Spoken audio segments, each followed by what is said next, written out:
Halo semua, kembali lagi di channel Naik Level. Pada video kali ini saya ingin membahas lagi analisa saham GGRM ya, yang ternyata saya sudah lama nggak membahas ini, sudah terlewat laporan tutup tahun 2022. Terakhir saya bahas tanggal 15 Desember 2022 dan hari ini tanggal 10 Mei itu sudah merilis laporan tutup tahun 2022 dan kuartal 1 tanggal 28 April ya. Jadi saya akan membahasnya fundamental yang terupdate yaitu kuartal 1 2023. Hari ini tanggal 10 Mei harganya naik 3,38% menjadi 29.800. Untuk kinerja harga sahamnya ini cukup menarik teman-teman ya. Kenapa? Karena year to date 2023 sudah naiknya cukup tinggi 65,56%. Ya, sementara kalau kita lihat jangka panjang ini masih negatif teman-teman ya, masih negatif. Kemudian 6 bulan terakhir ini sudah positif. Jadi teman-teman kalau misalnya belinya 6 bulan terakhir saat ini sedang floating profit ya. Untuk harga tertingginya pernah menyentuh 32.125 di setahun terakhir ini, terendahnya di 16.500. Jadi ini mendekati harga tertingginya di 32.125. Oke, seperti biasa nanti kita akan membahas saham GGRM ini dari 4 analisa. Yang pertama analisa fundamental ya, kita akan bahas sedikit gambaran umum perusahaan dan kinerjanya secara umum. Kemudian dari seasonality nanti kita akan lihat biasanya di bulan apa saja saham ini naik dan turun. Kemudian dari bandarmologi nanti kita akan update ya teman-teman ya, karena cukup menarik. Kemudian nanti dari sisi teknikal juga nanti akan kita review ya, analisa tanggal 15 Desember 2022 dan kemudian nanti ke depannya arahnya kira-kira akan kemana lagi. Oke, untuk GGRM tentu saja gudang garam teman-teman mestinya sudah pada tahu ini produknya dia jual rokok ya teman-teman ya. Jadi saya nggak akan bahas secara panjang gambaran umumnya ini jualnya rokok ya produknya kira-kira teman-teman mestinya sudah tahu ya apalagi kalau perokok ya. Nah, sekarang kita akan langsung masuk aja ke kinerjanya terupdate ya kuartal 1 2023. Kalau kita lihat di sini jangka panjangnya pendapatan masih stabil naik ya meskipun ini sempat sempat flat di sini namun secara overall ini masih naik. Ya, untuk laba kotornya ini sudah kembali mulai pulih ya. Belum pulih belum pulih 100% namun mulai pulih ya. Eh karena prediksinya mungkin akan turun lagi, ternyata ini sudah naik ya. Laba usahanya juga demikian, sudah lebih tinggi daripada kuartal 1 2021 dan laba bersihnya juga sama ya, meskipun belum pulih dibandingkan dengan sebelum Covid ya, 2020 kuartal 1 ini belum ya teman-teman ya. Covid-nya kan dimulai kalau nggak salah Maret ya, jadi 1 bulan aja. Oke, untuk struktur pendapatannya ini untuk beban pokok penjualannya memang cenderung naik, beban usahanya ini berhasil ditekan turun ya. Untuk laba bersihnya sendiri ini memang masih masih turun karena tadi beban pokok penjualannya memang naiknya cukup signifikan ya. Sehingga menggerus memang ini kalau kita lihat di kuartal 1 laba bersihnya hanya single digit ya dibandingkan dari pendapatan. Oke, ini adalah kinerja dari kuartal 1. Kalau kita cek pendapatannya naiknya tipis sekali teman-teman ya, dari 29,29 triliun naik ke 29,7 triliun. Namun laba kotornya ini naiknya cukup signifikan ya. Beban pokok penjualannya ini turun 2,5% itu sudah bisa meningkatkan laba kotor sebesar 33,1%. Ya, dan beban usahanya ini juga turun teman-teman dari 2022 ke 2021 turun 6% dan sehingga laba usahanya naik lagi jadi 81,5% ya. Untuk laba bersihnya juga 82,3%. Jadi naiknya cukup lumayan di kuartal 1 2023 ini. Nah, untuk valuasinya sendiri teman-teman ya, untuk pada saat video ini dibuat itu price to book value-nya ada di 0,96 dan PE ratio-nya ada di 7,30. Ya, terakhir seingat saya update GGRM ini di 0,76 atau 0,75 ya. Jadi sudah naik mendekati 1 ya di tahun 2022 Desember ya.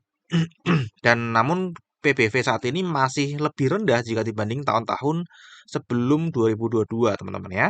Untuk PER-nya ini masih lebih rendah, masih murah teman-teman ya. Untuk ROE-nya sendiri ada di 6,13% dan kita bayarnya di price to book value 0,96 sehingga earning yield-nya kita 6,39.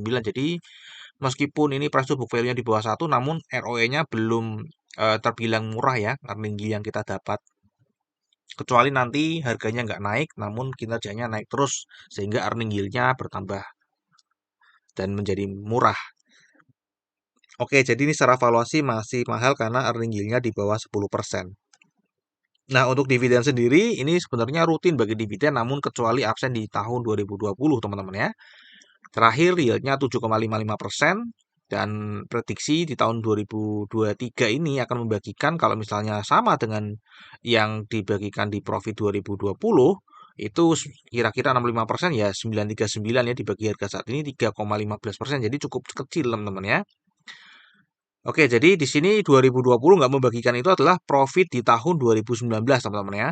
Profit di tahun 2019 kan di sini kalau dibagikan 2020 2.600 itu dibagikan di 2021 ya. Oke, namun kalau kita cek di 2023 ini ya, kalau kita cek di kuartal 1, annualized-nya ini sudah tinggi teman-teman ya. Jadi mungkin ekspektasinya tinggi juga di saham GGRM ya. Nah, untuk seasonality ini cukup menarik ya. Kenapa? Karena sudah 1, 2, 3, 4, 5 tahun berturut-turut saham ini turun dan akhirnya di 2023 setiap bulan ini mengalami kenaikan beruntun teman-teman ya sehingga kenaikannya sampai 65% hanya baru sampai bulan Mei saja. Ya, meskipun secara seasonality ini eh, chance untuk naiknya hanya di April ya, namun ini justru Januari naik tinggi ya. Kalau secara 10 tahun ini di kuartal 4 2000 di kuartal 4 selalu naik potensinya teman-teman ya. Jadi di Oktober, November dan Desember. Namun di lainnya Mei sampai September ini kurang bagus ya. Namun ini kan hanya 10 tahunan ya.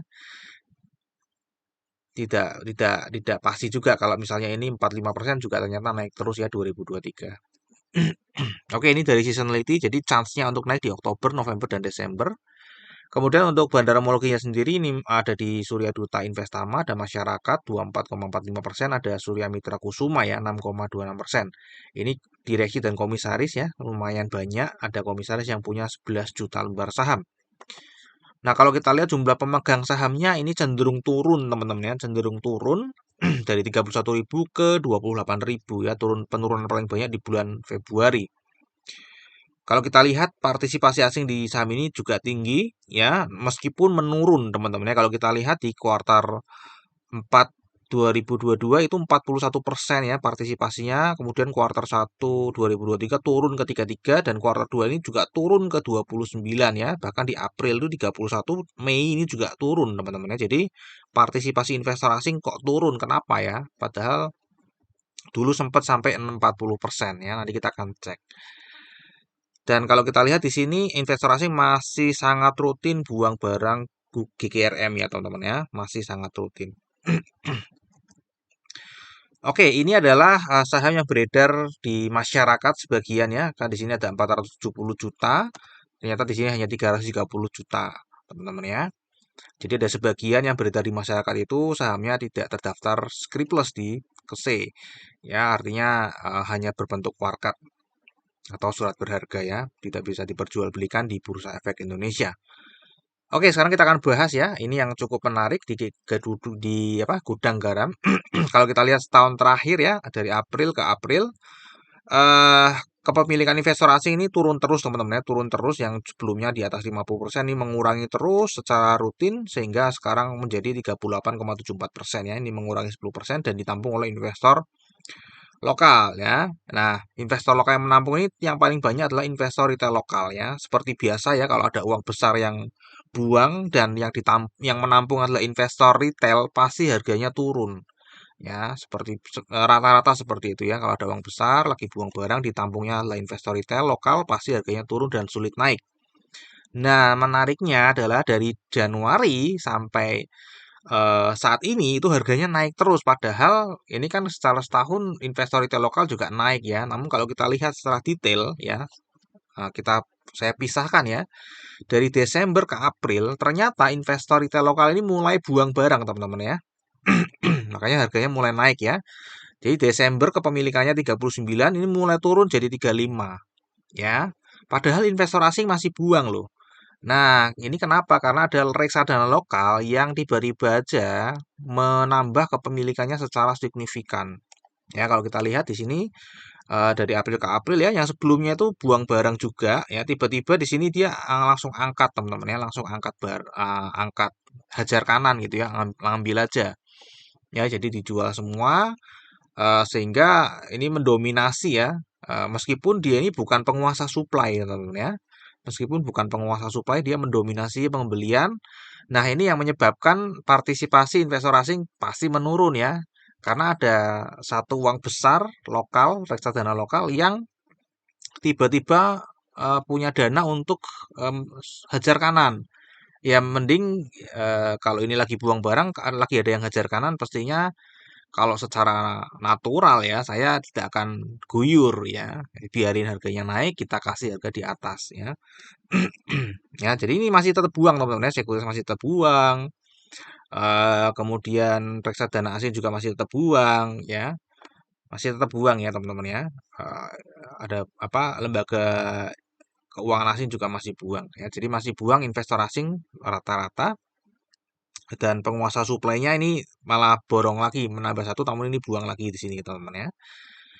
Jadi ini cukup menarik ya, di mana investor retail keluar harga malah naik ya, karena ini ada dana besar yang masuk. Nah, pertanyaannya sampai kapan nih kenaikannya? Tergantung ya teman-teman ya. Jadi reksadana lokal ini tergantung dia target harganya berapa.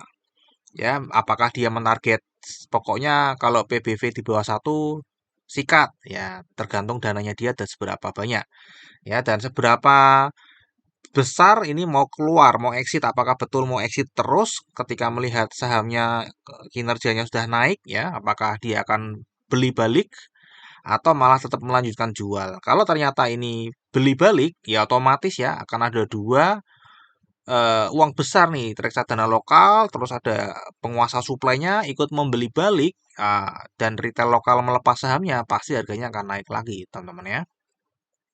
Jadi kita nggak ngerti ya, karena saya nggak ngerti dananya seberapa besar di reksadana lokal ini yang dialokasikan ya, dan apakah investor asing yang sudah buang barang bertahun-tahun ya, eee, mau kembali lagi mengkoleksi lagi ya sahamnya. Ini harus kita pantau terus ya setiap bulan datanya. Oke, ini secara bandaramologi di tanggal 1 Mei sampai 10 Mei ya. Kalau kita lihat secara broker summary terlihat sedang distribusi ya. Namun kalau kita lihat di sini, kalau kita lihat di sini ya, ini sedang akumulasi ya, ada akumulasi berkelanjutan. Jadi investor asing sedang distribusi besar-besaran. Ya, investor asing lagi distribusi besar-besaran, ada reksadana lokal yang mengambil hajar kanan, teman-teman ya. Jadi, kalau harganya naik berarti memang reksadana lokalnya ini yang ngebet ya. Artinya mungkin dia punya keyakinan, punya target harga yang cukup optimis ya di GGRM ini. Seperti tadi contohnya, pokoknya PBV di bawah satu hajar. Ya, jadi dia habisin semua di sini. Ya, sementara investor asing partisipasinya menurun karena apa? Karena ada yang hajar nih. Ya udah, jangan dikasih barang dulu, biarin naik dulu ya, barang tipis, supply sedikit, harga naik ya, di sini kasih, kemudian dihajar lagi ya. Makanya terlihat di sini ada yang memborong, namun di broker summary jual ya, distribusi teman-teman ya. Kalau kita lihat investor asing ini berkebalikan ya. Ini adalah investor asing ya, dia jual di sini teman-teman ya. Jadi ini ada yang memborong tadi lokal, di sini buang ya. Oke, ini dari bandarmologinya. Untuk teknikalnya ini adalah analisa teknikal yang saya sampaikan di tanggal 15 Desember 2022. Waktu itu harganya saya cuma menyampaikan ini ya. Dia akan naik ke sini, kemudian turun ke sini, dan dia akan naik lagi. Ya, dan ini masih ada teman-teman ya di apa di webnya. Ya, di sini kira-kira waktu itu saya bahas akan naik, ternyata ini salah ya, nggak pernah naik ke sini, teman-teman. Namun turunnya betul ya, turunnya memang nggak separah di yang saya prediksi ya. Tadi low-nya cuma di 16.000 berapa itu tadi ya, 16.500 ya, nggak sampai di sini 16.000. Ya, kemudian dia naik ya, waktu itu putus di sini, ternyata lanjut naik dan dia konsolidasi di sini. Konsolidasi dia ranging di 24.000 ke 27.100 dan sudah di breakout ya, sudah di breakout. Ini cukup menarik ya. eh ini menarik teman-teman ya. Kira-kira apakah akan naik atau turun lagi ya? Sebenarnya ini sangat sulit ya. Namun kalau misalnya dana reksadana lokalnya banyak ya, dan dia eh menggunakan PBV sama dengan satu, ya kemungkinan dia akan naik lagi, teman-teman. Ini akan breakout dan membentuk pola uptrend, ya. Ini breakout, kemudian dia biasanya akan turun dulu, ya. Nah, dia akan membentuk pola uptrend, teman-teman, ya. Ya, investor asing tentu saja senang sekali kalau memang ada yang hajar kanan ya untuk mengambil kalau untuk mengambil stoknya ya. Nah, biasanya dia jual terus kan harganya turun terus. Ini ada yang optimis dengan saham ini, uang besar juga ya. Kalau investor asing masih tetap pada keputusannya untuk lepas saham ini ya, tentu saja harganya akan naik. Namun kalau ternyata dia beli balik, harganya mungkin bisa terbang lagi teman-teman ya. Yang penting investor retail lokalnya kita mau jual ya. Oke, kira-kira itu aja teman-teman ya. Ini perharinya 72,6 miliar, jadi lumayan. Risamnya tadi fundamental, kinerja jangka panjang naik, kinerja jangka pendeknya naik, valuasi mahal, rutin bagi dividen kecuali di 2020 ya, artinya profit 2019 tidak dibagikan di 2020. Nah, 2023 ini ada forecast 3,15%. Untuk seasonality sebenarnya 10 tahunan itu di kuartal 4 ya, potensi naiknya. Untuk bandar homologi dari April ke April sedang terlihat distribusi karena investor retail kita masih naik, meskipun kalau kita pilah tadi dari Desember ke April itu investor retail kita sudah mulai lepas barang ya, artinya sudah mulai akumulasi. Ya, namun secara data ini April ke April masih distribusi, 1 sampai Mei tadi juga terlihat dari broker summary distribusi ya. Untuk technical ini sudah breakout di area ranging 2000 di 24.000 sampai 2700 ya. Kemungkinan ada dua ya, memang ada dua, atau itu false breakout atau dia breakout dan membentuk uptrend ya. Tergantung tadi teman-teman ya, tergantung dari dana reksadana lokalnya ya. Seberapa besar dan apa seberapa berapa target harga dia rata-rata ya. Itu kan kita nggak ada yang tahu ya, yang tahu hanya fund manajernya.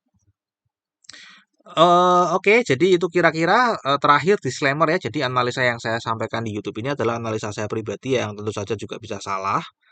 Jadi ini bukan ajakan jual atau beli saham GGRM ya. Teman-teman tetap wajib melakukan analisa sendiri kalau mau membeli saham GGRM atau menjual saham GGRM. Mungkin sampai di sini dulu video analisa saham GGRM. Semoga bisa bermanfaat. Kita akan ketemu lagi di video yang berikutnya.